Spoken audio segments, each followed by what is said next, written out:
കണ്ണൂർ പുന്നച്ചേരിയിൽ കാറും ലോറിയും കൂട്ടിയിടിച്ചുണ്ടായ അപകടത്തിൽ മരിച്ച കാസർഗോഡ് സ്വദേശികളായ 5 പേരുടെയും മൃതദേഹം സംസ്കരിച്ചു.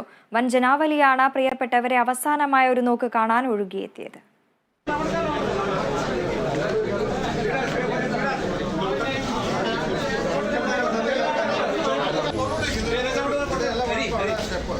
സ്വപ്നങ്ങൾ ബാക്കിയാക്കി അവർ യാത്രയായി.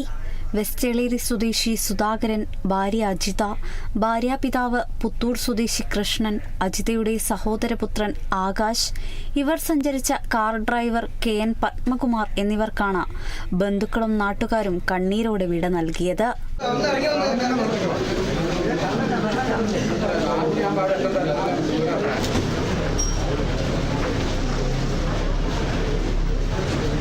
നാലുപേർ സംഭവസ്ഥലത്തും Akash Pariyaram government medical college ആശുപത്രിയിലുമാണ് മരിച്ചത്.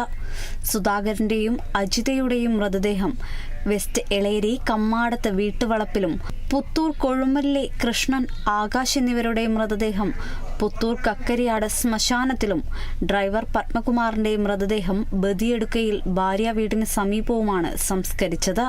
സുധാകരന്റെ ഏകമകൻ സൗരവിനെ കോഴിക്കോട്ടെ സ്വകാര്യ വിദ്യാഭ്യാസ സ്ഥാപനത്തിൽ CA കോഴ്സിന് ചേർത്ത് ഹോസ്റ്റലിലാക്കി തിരികെ വരുമ്പോഴാണ് വാഹനം അപകടത്തിൽപ്പെട്ടത്. Kerala vision news, Kasaragod.